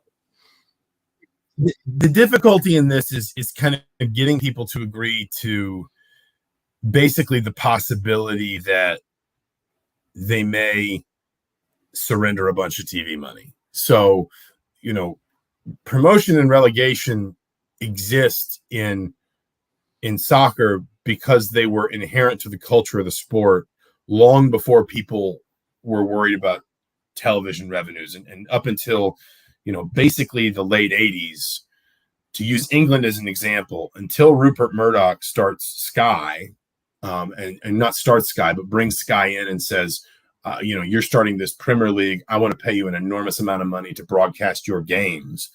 Until that happens, clubs' revenue is largely tied to match day income, tickets, concessions, all those kinds of things. To this day, and it may be going away soon, but to this day, in England, the most sort of like the busiest broadcast window of the domestic weekend for league games, you are not allowed to televise a single game. 3:00 on Saturday is the window in the weekend schedule where there are the most games every weekend, and it's called the 3 p.m. blackout. They still do not broadcast any of those games live anywhere in the United Kingdom. The idea being that this is a relic of a time when owners were afraid that basically fans wouldn't come to games if they could watch them on TV, or that if fans could watch Liverpool or Manchester United, they might do that and stay home instead of coming to support their second division or third division club or whatever. So the point is, promotion and relegation has just been around for so long and is so inherent to the sport that it's hard to pull it out, even when you're in a situation where, the revenue gap is literally in the hundreds of millions, like it's 100 million pounds per year between a team in the middle of the Premier League and a team, let's say, just outside the promotion places, one league down in the Championship in England. And anytime you've seen discussion of a Super League in Europe, one of the reasons why teams want Super Leagues is because they want to set up a situation where they can't be knocked out of the league. They don't run any risk of being knocked out of this league. And one of the reasons fans hate it is because culturally, promotion and relegation have just been around for generations and generations, and they will not let that go. It is inherent to what makes the sport appealing to people. I think the problem you'd have here is introducing it in a climate where that doesn't exist, and where you're having to convince, in this particular case, athletic directors, university presidents and chancellors, etc., that basically to sign into a system where they may be in danger of losing their revenue at some point. And maybe you can find some sort of equitable sharing system. I don't know. But like, for example, the reason the MLS has been one of the reasons the MLS has been so resistant to any sort of relegation setup is because all these owners say, I paid, enormous franchise fees to get into this league. I'm not going to set up a situation where I might get knocked out of it. That's crazy. Why would I do that? And I think even, the Washington State, Oregon State thing, I think I even saw a report that basically said under this proposed sort of like, I guess they'd merge with the Mountain West and they'd create like a new, they're suing to basically take the Pac-12 as a brand with them and start their own Pac-12. And I haven't read everything about this, but they'd merge with some of the group of 5 teams. They'd start a new Pac-12 and they'd build this sort of promotion relegation system. But I believe I read that in this proposal, Oregon State and Washington State would be immune from relegation. So even then, it's sort of like, well, this is interesting, but the teams that need to be pushing it conveniently are the ones that have also decided they do not want to accept the peril from it. And so I think the difficulty I have is just in seeing people buying into that now. Could you find some way to sort of mesh that with like some sort of sidecar competition like the Champions League? Because it's hard for me to imagine a world where the Big Ten, the SEC, the bigger conferences just start punting schools out. What I think is maybe more likely is you find some way to sort of, again, the Champions League is its own thing. It makes all this money on its own. You find some way to basically make more money for the big schools while still having your Big Ten over here that is ostensibly sort of providing that financial umbrella for the Indianas, for the Purdues, for the Illinois and so forth. Could you find some way to mesh those two ideas? Maybe. I think that makes a lot more sense to me than a super league, but this is stuff that's, I'm already rambling on in this answer and we could take this in 1,000 different directions. We could be here for hours. So it'll be interesting to see how it goes. I just, a clean sort of unadulterated version of promotion and relegation, while I think it would be fun, I think would be very, difficult to get the stakeholders necessary and involved to agree in college football.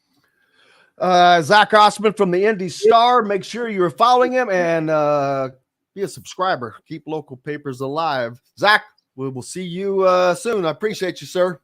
Sounds good. Thanks, Jim. You bet. Zach Osterman, Indy Star. We're back with more Indiana Sports Beat Radio right after this. We'll be right back to the Golf Club at Eagle Point Studios for more Indiana Sports Beat Radio with Jim Coyle, presented by Wow Food Group and Andy Moore Honda of Bloomington. All right. Yeah, I don't know how that would work either, Fozon, but wait, did they just? There is a second division. Here, I can go ahead and explain this to him actually. So, MLS has it's not under the MLS umbrella, and that's the issue. But there is the USL, which is technically the second tier of professional soccer in the United States. But the problem is it needs to be or Indianapolis. Yes, both of them are, yes. And so the Indy 11, what the hell's Louisville's name? Louisville City FC. Yeah, Louisville City FC, the Indy 11, they're in that feeders, but it's not a farm system like Major League Baseball has. Yeah, it used to be. There used to be a farm. Like Louisville used to be paired up with Orlando when they were a new franchise. But they eventually broke that off. I don't know who Indy 11 was connected with, but now they're their own entities. So. All right. This will be a short segment, by the way. I've got a question from Khalil Ware and one from Mackenzie Mbako. Mackenzie Mbako is a silly one. It's the actor question. And Khalil Ware, it's something about replacing Trace Jackson Davis. And it's audio only, not video. But we can hit those here before we bring on. Is KC for sure coming on? I sent in the link. Okay. Yeah, he responded to me. Cool. Man, Central Florida and Kansas State. See, this is why I got in trouble last week trying to pick upsets. I went 5-5. Mm-hmm. Somebody's getting upset. Yeah, someone. Pitt's coming off of a bad loss at West Virginia. North Carolina is kind of. See, that's one. It's a sneaky little upset right there. But you have Central Florida at Kansas State. That's another one. Hey, it looks like Casey's already here. Hey.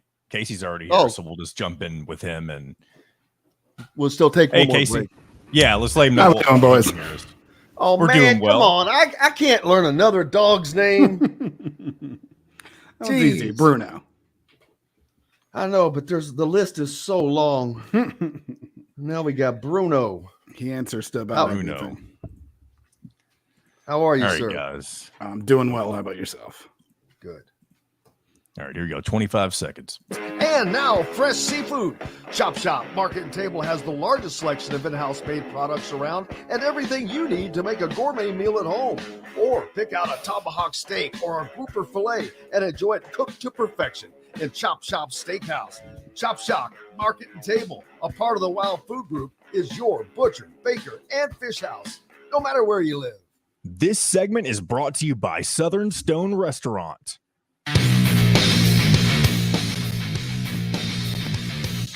Now back to the Golf Club at Eagle Point Studios for more Indiana Sports Beat Radio with Jim Coyle, presented by Wow Food Group and Andy Moore Honda of Bloomington. Welcome back, Indiana Sports Beat Radio here on this Friday before it's game weekend for everybody. I think Purdue plays tonight, I believe. Get their shot at knocking a high school team out of their attendance like Indiana had. What was that? Last week or week before last? Either way, it's horrible way to spend a Friday night. But Casey Bartley from Boiler Upload joins us. Casey, how are you, sir? I'm doing well. How about yourself, Jim? Cannot complain. What do the folks in West Lafayette think about the Friday night games? I mean, any excuse to get out of the house on a Friday night's good, right? High school football is the thing that my biggest complaint is it's high school football, and you just really you throw a dagger in them. That's a lot of people you're taking out of the stands. I know Kyle, a guy who writes for us. He's one of the assistant coaches at Harrison. It's definitely a big issue. They tried to reschedule their game as soon as this happened, but were unable to. He says it absolutely kills their gate.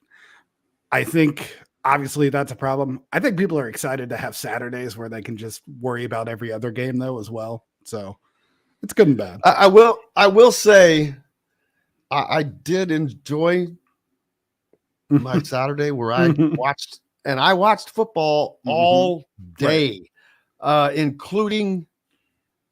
Well, that was last week. I watched the Colorado game right up to the very end. So that was a long day. But this week in the Big Ten, Rutgers is at Michigan. Nah. Jim Harbaugh's return. That's the only thing about that, I guess. The khakis are back. The khakis are back. They've been rolling. Does he have his quarterback this year right now? Does it matter? Does it ever? We'll see. It didn't matter to the end last year, but when it comes to Big Ten play, at least, it's really, besides Ohio State, been a while since any quarterback particularly scares any fan base. I think Michigan, that defense is what it always comes down to, and if you can get 20 points on the board, that's usually enough for Harbaugh. Yeah, they're expected to roll through the entire season. That includes Ohio State. Penn State's a game I'm looking forward to seeing. But this week, Illinois, they're hosting Florida Atlantic, and boy, they need this. They have not. They are probably the most disappointing team in the Big Ten West to me because of what Brett Bielema was able to accomplish in his first year. They lose to Indiana to start the season, then go win like 7-8 in a row last year, but that has not been the case thus far this season. Now, obviously, I think if Purdue had started off a little better than 1-2, there would have been a lot of narrative about, was it Walter's defense more than Bielema's program? Obviously, that hasn't exactly panned out at Purdue, but Bielema is always an interesting case because obviously he had that Wisconsin program rolling, but at the time it kind of seemed like anyone could make that a functioning program, and he's an interesting coach. It's Illinois itself is a school that really seems to struggle to build momentum in any sport the last few years. So I don't have the highest hope for their football program. Yeah, and neither do I for Michigan State, who is also hosting a game this week. The Terrapins come in. Maryland's slow starting, but boy, once Taivailoa gets going, they roll. They're a dangerous offense. They were one of the most impressive teams I thought I saw last year. That offense, when it was working, was really better than almost anything else in the Big Ten. And if you're Michigan State, if you're the players, if you're that entire program, once again, your school is just covered in controversy, something that the coach entirely did to himself. So it would be hard to imagine that team really getting up for that game. Let's see. Where am I next? Nebraska. They have a non-con game hosting Louisiana Tech. So that may be a easy win for Nebraska, you would think, for Matt Rule. We'll see. Indiana hosting Akron. That should be also an easy. I should never use the word easy. I say, does IU football have easy wins? I was going to say I should never use the word easy. They like to make life difficult on themselves. But Akron went down to Lexington and played Kentucky last week and got a taste of that. Indiana's offense is looking good, actually, with as more and more as Taven Jackson gets familiarized with being the guy, and the defense it's pretty solid. I think that they're going to get better game by game, but what that exactly ends up meaning, I don't know. I think they win this game easily. But we'll find out. Northwestern also hosting Minnesota. So, boy, that's a game that I would have to go with Minnesota, even though they haven't looked great, but Northwestern has just looked worse. Another one where, you lose your coach at that point of the year. It's just, you kind of have to sink your season a little bit.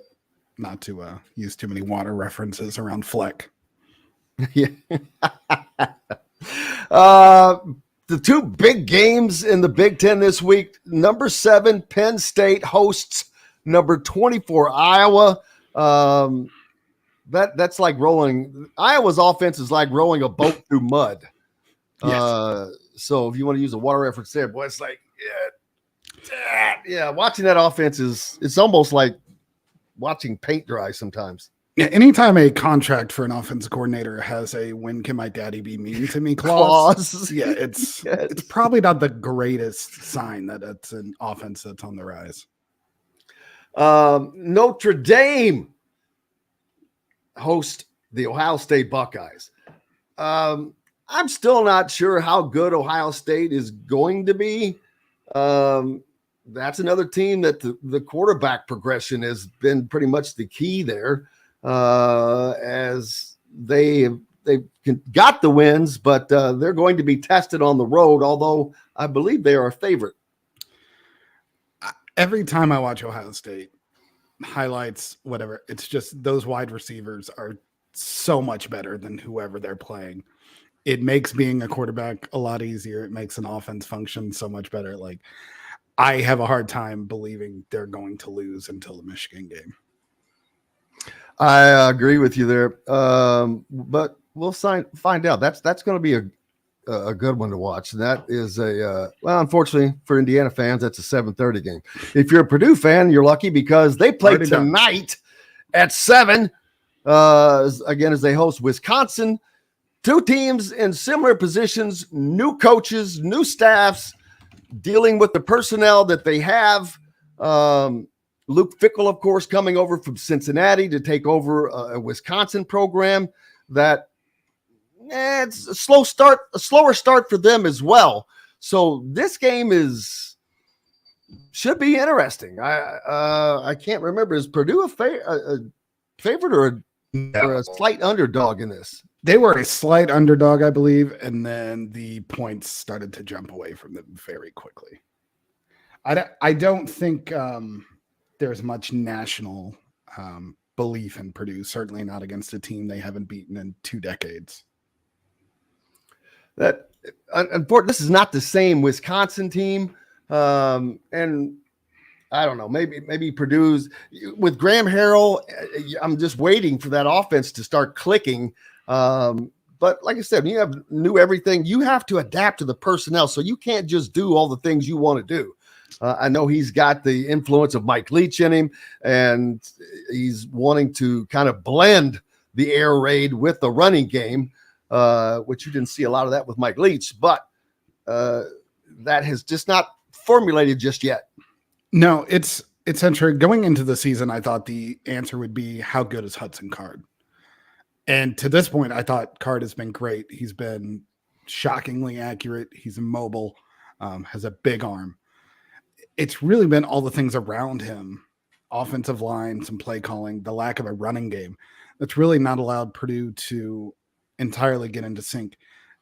Saying that at the same time, against Syracuse, Purdue was moving the ball constantly. It wasn't like there were 3 and outs. They weren't punting a whole bunch. They just couldn't hold on to the football. 7 fumbles. And 3 of them lost, another interception. And then, 3 times you fumble the ball, you're losing, that entire play. So it was really just them shooting themselves in the foot, despite moving the ball consistently. I think there's enough weapons at the wide receiver, at the running back, that the offense is going to work. It's just short yardage and getting this run game. Graham Harrell has not figured that out yet, and it's been particularly disappointing, and it makes it a lot harder on your defense when you can't control a drive that way.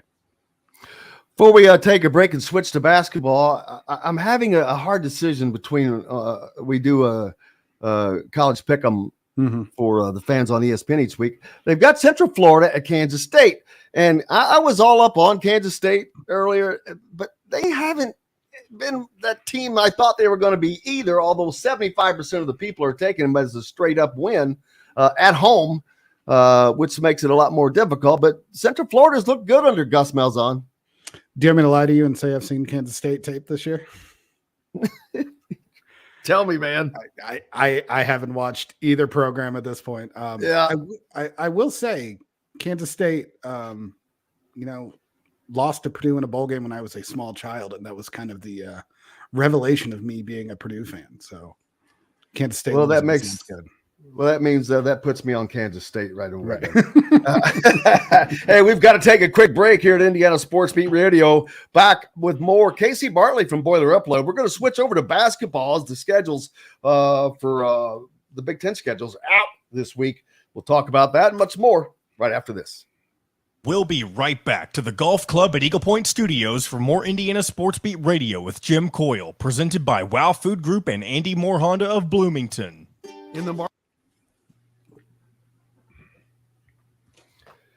Oh boy, I was rolling in our pick'ems until last week, Casey, and I went 5 and 5.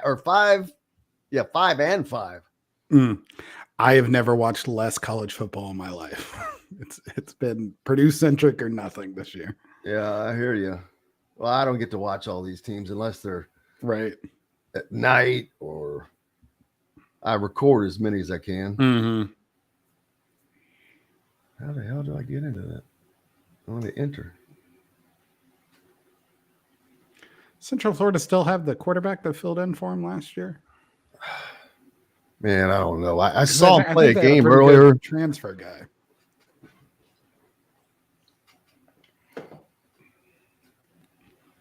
Are you a big time golfer? Well, what does that mean? Play a lot. You hear John laughing. Because I know why you're asking. What do you mean? Yes. By a tempter. Yeah, I tempt. I'm an attempter. Gotcha. And every time I think I'm like, okay, I've been doing this, and this wrong. Mm-hmm. And then I'll kind of fix this, and then I forget about this, and this, and then I'm like, okay, then I fix this and this, but still this and this are, and then it's the 3, and then it's the 4, and then I come back and none of them are there. That's fair.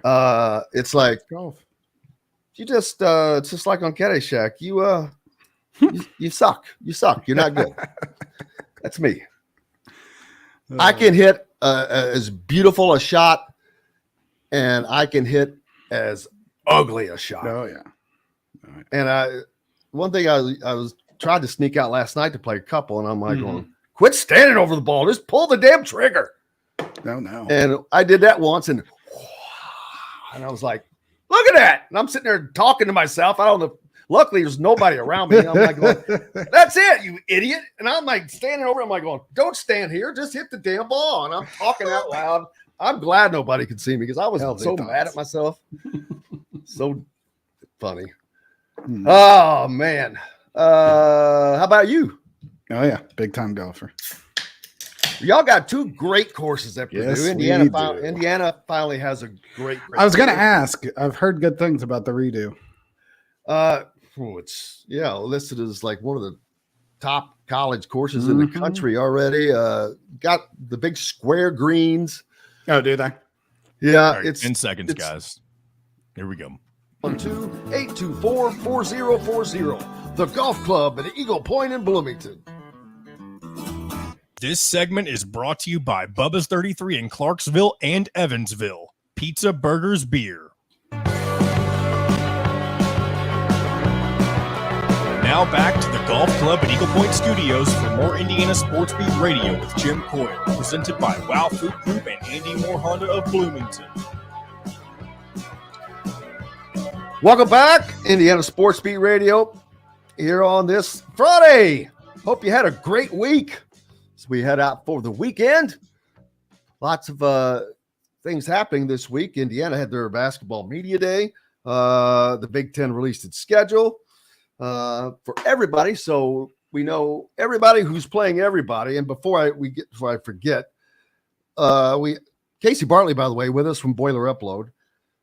If you're a Purdue fan, make sure you're go to Boiler Upload rival at Purdue Rivals. And for your coverage there, we spoke with Khalil Ware. Khalil, you got Khalil, John? Yeah, I got it. I asked him about obviously Trace Jackson Davis not being here, but with him leaving, the opportunity that was presented to him and what he saw in that. Well, Trace left, so that spot was just wide open. So I took my opportunity, and especially with Woody having that NBA background and playing in NBA, I feel like that'll be great for me just to be able to soak in what he has to tell me. So I'm watching Trace on the court. I know that you had your own deal going last year, but I'm sure you saw some of it. What did you see with the Indiana team last year, and knowing that he's gone, that you could bring to contribute to that? Oh, well, just for me, because I watched a couple games last year, but I've seen that they played through him, of course, and then, I feel like I could bring me being in the post and me being able to space out the floor and not just playing the post. So that was Kellel Ware, the Oregon transfer, 7-footer for Indiana. And then one other quick question I'm going to sneak in before I forget it. I asked Mackenzie Mbako, who is one of the new faces. A lot of expectations on him, but I went Dustin Schutte and I asked him a silly question. Who would play him? Who would he want to play him in a movie? And here's what his response was. You had to pick somebody to play you in a movie, an actor. Who would it be? Play me in a movie? Yeah. Any actor? Yeah. Michael B. Jordan. Why not? Yep. That one wasn't as good as Trace or Trey Galloway's. Saying Leonardo DiCaprio and well, first he started with a young Johnny Depp.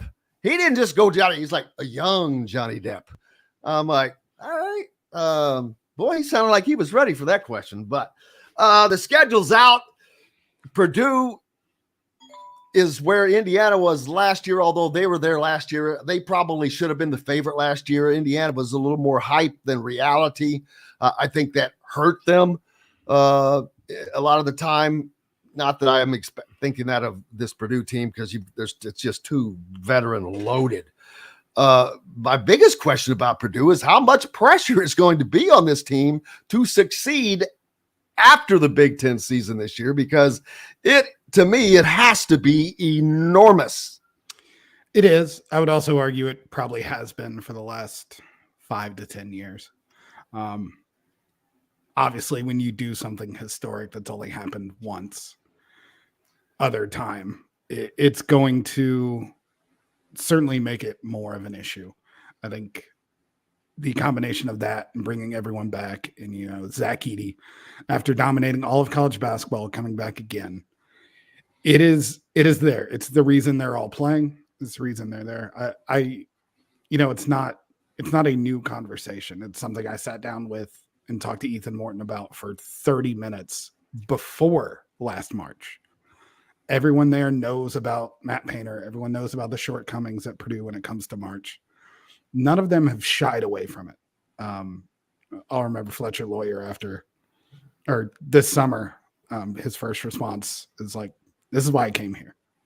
Not because it's easy. They want these tough games.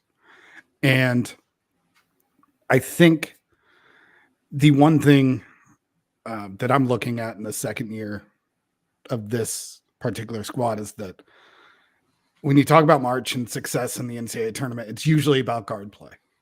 Braden Smith and Fletcher Lawyer are no longer true freshmen.